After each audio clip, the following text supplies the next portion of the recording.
Hey everybody, welcome back. Today we're going to start a unit on the transformation of American sports. Just a quick summary about last unit. It was about the early stages of sports in America.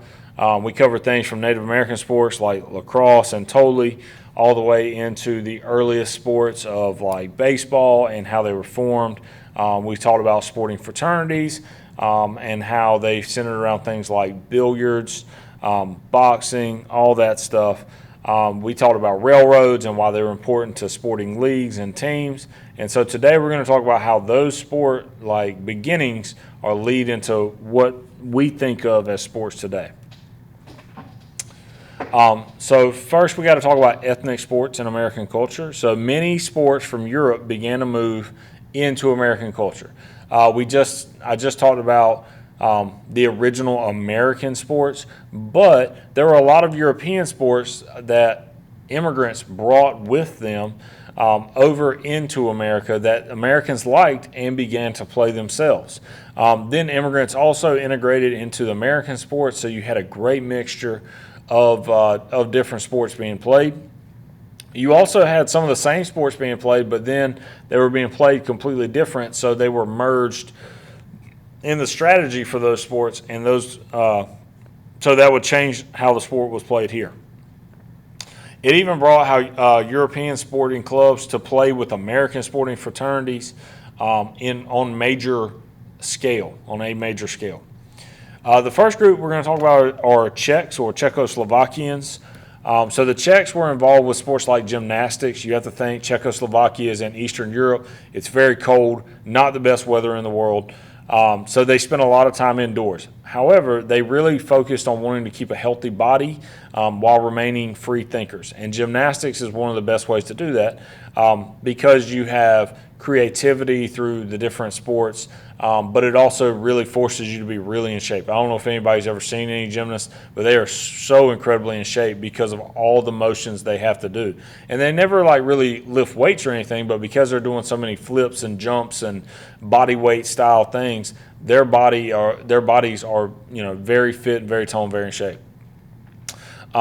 Here's something you should really put a star next to. The Czechs immigrated to the Midwest areas like St. Louis, Missouri.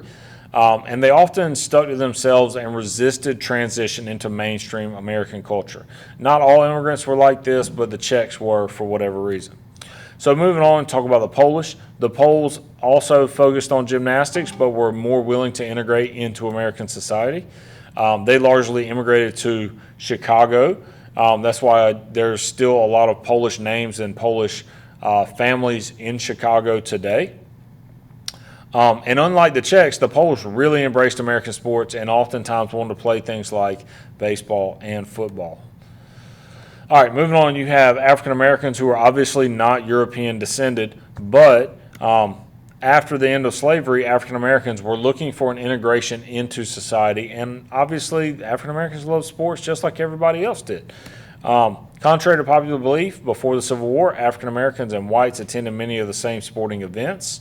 And enjoyed them the same, and honestly were pulling for the same team. So that it wasn't like it was this team versus that team. It was again very regional. People used to like their regional sports teams.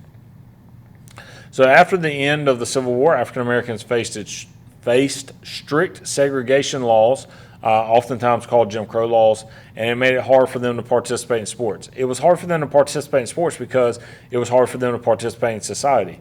While they did gain citizenship and freedom in the 13th and 14th Amendments, they were not truly free because of Jim Crow laws and segregation.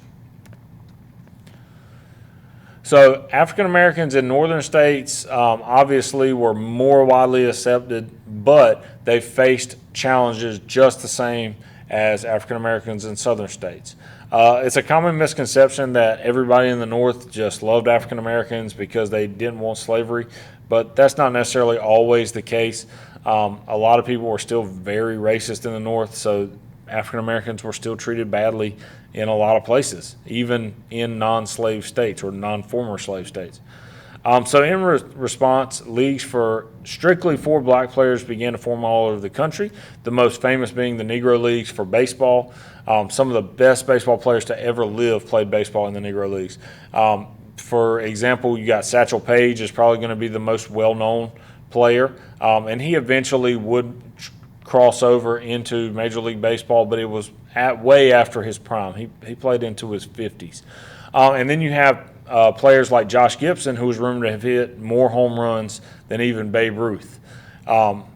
It's never been proven because there were no records kept for the Negro Leagues, but it just goes to show you that African Americans wanted to participate in sports just like everybody else. Black colleges also began to form sports teams. Some of the most famous HBCUs, which is historically Black College or University, are located in North Carolina. I would say North Carolina A&T is probably the most famous HBCU probably in the country. Definitely in this region, but probably in the country. The only schools that might rival are Grambling and Southern, which are located in Louisiana, if I'm not mistaken. But then you also have schools like North Carolina Central and Shaw University, which are were created for African Americans. So moving on, talking about Moses Fleetwood Walker. A lot of people think Jackie Robinson is the first African American player to play Major League sports, but that's just not true. Moses Fleetwood Walker is the first black man to play professional baseball. Remember, in the 1800s, baseball was America's sport. It was a sport that everybody loved. And so he gets credit being the first black man. The problem is that Moses Fleetwood Walker was not able to play after 1884 because of racism, and that racism was from a man named Cap Anson. Cap Anson refused to play with African American players, and therefore Moses Fleetwood Walker was not banned, but his contract was not renewed. And later on, there would be a law passed or a rule passed that African Americans could not play in white leagues. I encourage you to go check out this video. I'll link it up in the modules. It's about 5 or 6 minutes long. It's a good video about African Americans and their participation in baseball. There's some great old footage of African Americans playing baseball and what it kind of looked like. That's all for this video, guys. I really hope you're all doing well. Please let me know if you have any questions. And I look forward to seeing you all soon.